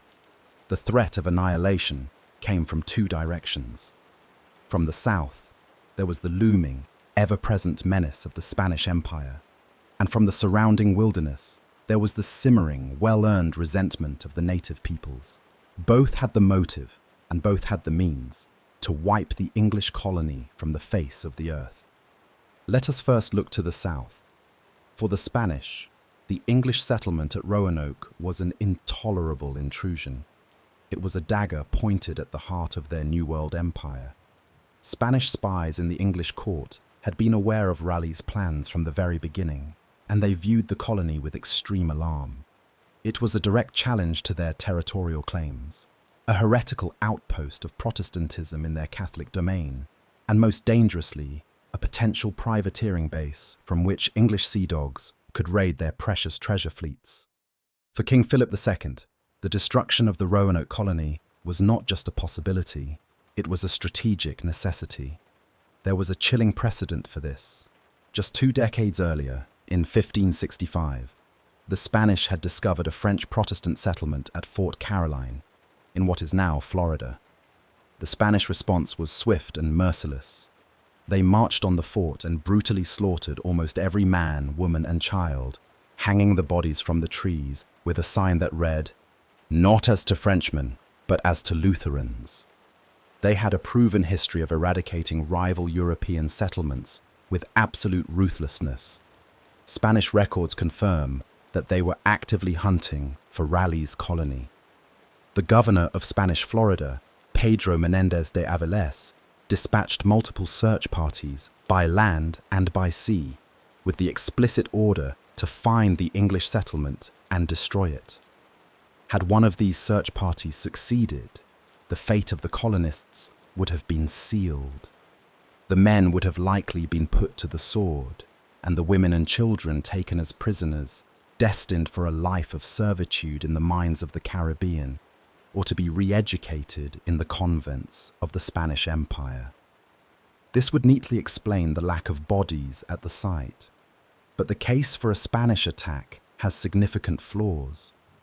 The Spanish search parties, according to their own records, never found the settlement until it was long abandoned. And there are no Spanish accounts that boast of a successful attack on the English. Such a victory would have been a major propaganda coup for King Philip, and it is almost unthinkable that he would have kept it a secret. And most damningly, it does not explain the clue. Why would a Spanish raiding party, after destroying the colony, take the time to carefully carve the native word CROATOAN into a post? The gesture makes no sense. This leads us to the second, and perhaps more plausible, massacre theory, that the enemy did not come from the sea, but from the woods around them. The colonists of 1587 had inherited the violent legacy of Ralph Lane's military expedition. The memory of the burned village of Aquascogoc and the treacherous murder of Chief Pemisapan was still fresh and raw among the local CROATOAN and Roanoke tribes. The murder of the colonist George Howe, just days after the 1587 landing, was proof that this bad blood was far from forgotten. The English were living on borrowed time, surrounded by a people who had every reason to seek revenge. The most compelling evidence for this theory comes, once again, from the English colony at Jamestown. As the Jamestown settlers negotiated their own fraught relationship with the powerful chief Powhatan, they heard stories of the English who had come before them. While some of these stories hinted at survival and assimilation, others were far darker. William Strachey, the secretary of the Jamestown colony, wrote an account in which he claimed that Chief Powhatan himself had confessed to orchestrating the slaughter of the Roanoke colonists. According to the story Powhatan told, the colonists had not moved south to CROATOAN, but had moved inland and were living peacefully among the Chesapeake tribe, a rival to Powhatan's own powerful confederacy.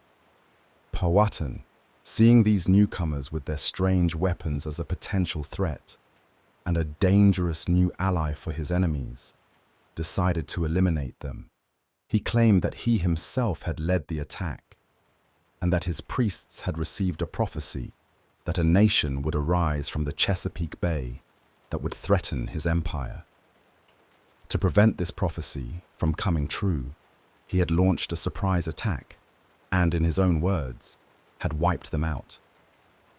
As proof of his deed, he he showed the Jamestown settlers several English-made iron tools that he claimed had been taken from the slaughtered colonists. This is a chilling and direct confession from one of the most powerful men in North America at the time. It paints a picture of a swift, brutal attack, a political massacre designed to consolidate power and neutralize a perceived threat. But this theory, too, is riddled with questions. If the colonists were attacked, why was the settlement so carefully dismantled? A surprise attack would have likely left the houses standing, perhaps even burned. And again, there is the central, confounding clue of CROATOAN. If the colonists were killed by Powhatan's warriors on the mainland, who carved the signpost on Roanoke Island, and why? Furthermore, Powhatan's confession could easily have been a strategic lie, a boast designed to intimidate the new English arrivals at Jamestown by giving them a bloody example of his power and his ruthlessness. Perhaps the most plausible scenario is a hybrid of these theories. The colony, facing starvation, may have decided to split up. The main body, the majority of the families, may have gone south to the safety of CROATOAN as planned. A smaller, secondary party may have gone inland to the Chesapeake, the original intended destination, to await John White there. It could have been this smaller, more vulnerable group that was wiped out by Powhatan's warriors, giving rise to the stories heard at Jamestown.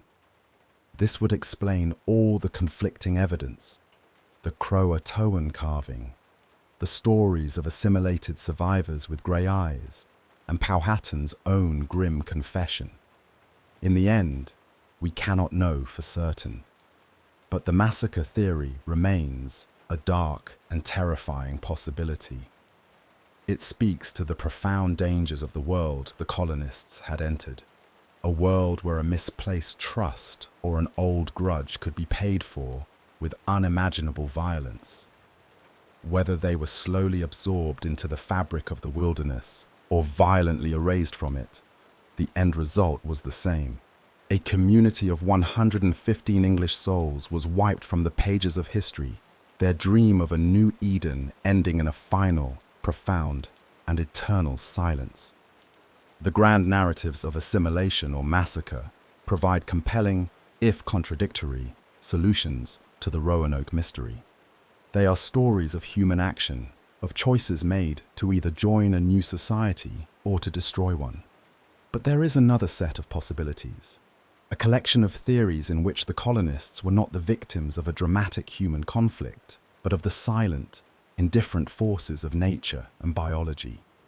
In these scenarios, the enemy was not a Spanish soldier or a native warrior, but the vast, empty ocean, the gnawing pain of an empty stomach, or the invisible scourge of a deadly sickness. Let us first consider the theory that the colonists, in their desperation, attempted to return home.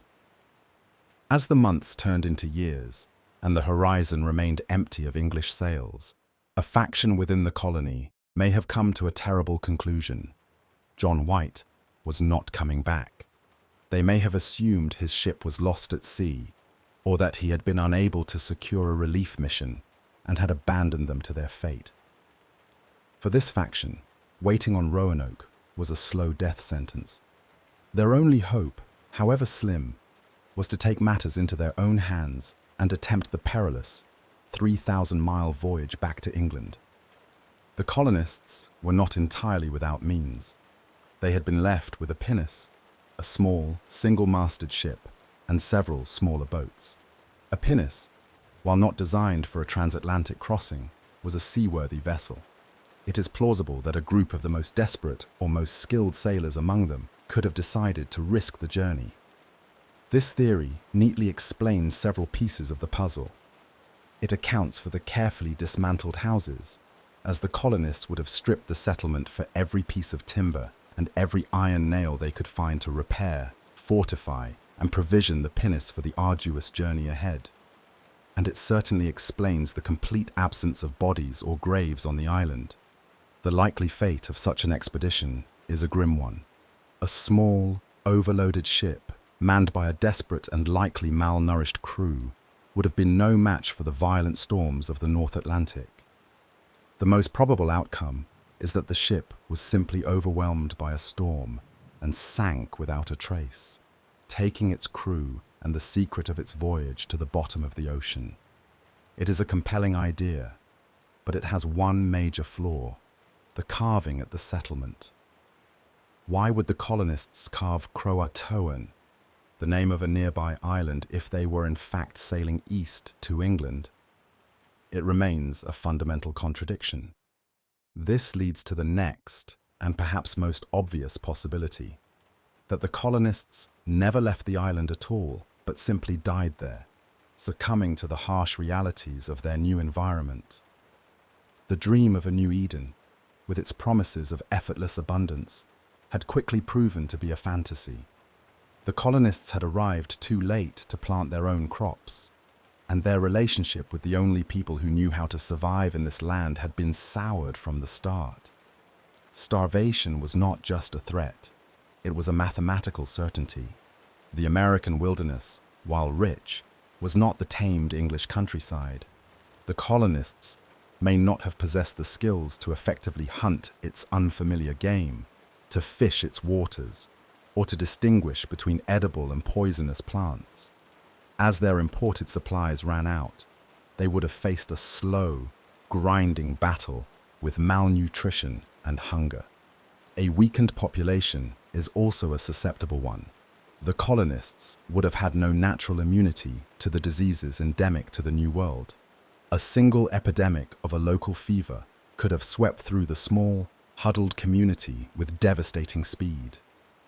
The lack of any discovered graves is a major argument against this theory, as even a dying community would likely bury its dead.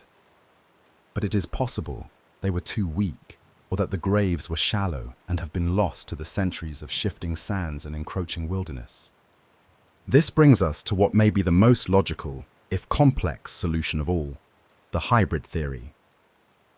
The search for a single, simple answer to what happened to the 115 settlers is perhaps the greatest mistake we can make. The colony was a community of individuals, and in the face of an existential crisis, it is highly likely they would not have all agreed on a single course of action. It is plausible that the lost colony did not meet a single fate, but was shattered into several smaller groups, each meeting its own tragic end. Let us construct this final, plausible scenario. After years of waiting for John White, the colony accepts that he is not coming and that they cannot survive on Roanoke Island. A debate ensues, and they agree to split up.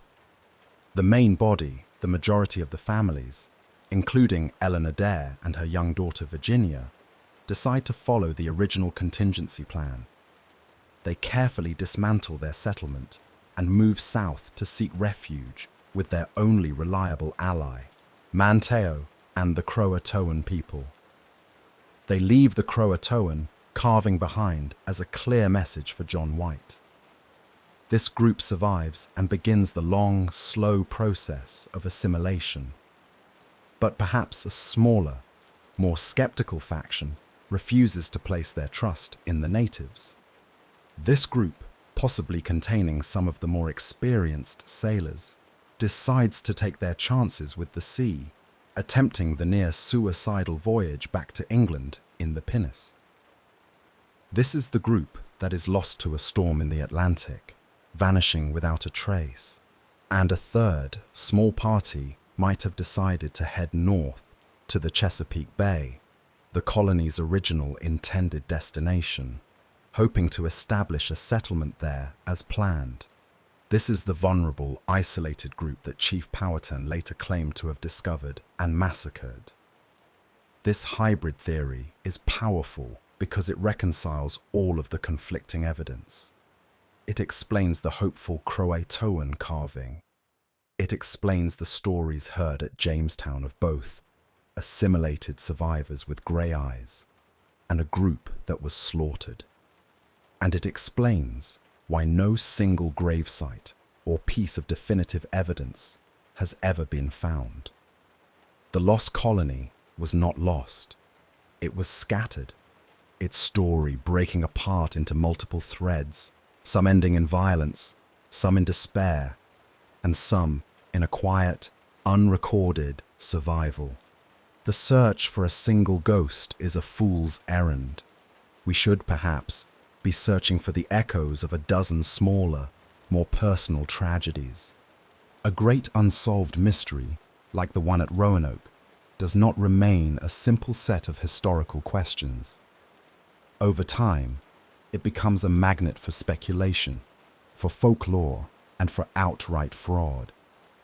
The silence left by the 115 colonists has been filled, over the centuries, with a chorus of strange and sensational voices, each claiming to have the one true answer. To complete our investigation, we must briefly step into this world of hoaxes and outlandish theories, not to entertain them as fact, but to understand how the human desire for a definitive ending can sometimes lead to the creation of fiction disguised as history. The most famous and elaborate of these is the saga of the Dare Stones. In 1937, a California man named Lewis E. Hammond, who was in North Carolina on a trip, claimed to have stumbled upon a remarkable discovery, a 21-pound piece of quartz rock, inscribed with crude lettering. The inscription was a shocking and melodramatic tale, claiming to be the final testament of Eleanor Dare, the daughter of John White. It told a grim story of the colony being ravaged by sickness and native attacks, of the deaths of her husband Ananias and her young daughter Virginia, and it was signed with her name, a desperate message from the past. The discovery caused a national sensation. Here, it seemed, was the answer, a tragic but definitive first-hand account. Emory University in Georgia, intrigued by the find, offered a substantial cash reward for any further stones that could be found. And, as is so often the case when a reward is offered, more stones began to appear with a miraculous frequency.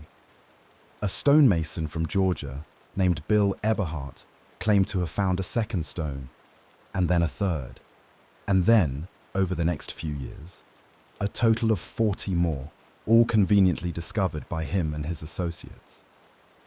These subsequent stones told a long, rambling, and increasingly fanciful story of Eleanor Dare's long journey through the American wilderness, her marriage to an Indian chief, and her eventual death.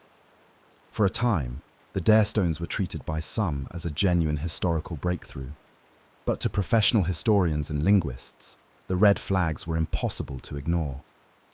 The language on the stones was a glaring anachronism. The carvers used words, spellings, and even entire grammatical structures that simply did not exist in Elizabethan English. The inscriptions were filled with a modern, romanticized idea of 16th century speech, a thee and thou fiction that bore no resemblance to how the colonists would have actually written. Furthermore, the clean, uniform nature of the carvings suggested the use of modern steel tools, not the rougher implements that would have been available to a desperate colonist. The final nail in the coffin was the source. The fact that the vast majority of these incredible discoveries were made by the same man who was collecting the reward money stretched the bounds of credulity to its breaking point. A 1941 investigation by the Saturday Evening Post thoroughly exposed the saga, and the academic consensus was, and remains, absolute.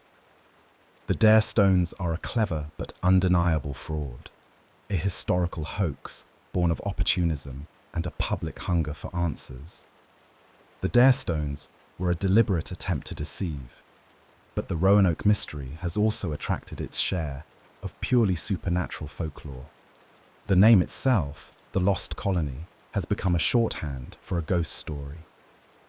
Over the years, local legends and works of fiction have added layers of paranormal horror to the tale.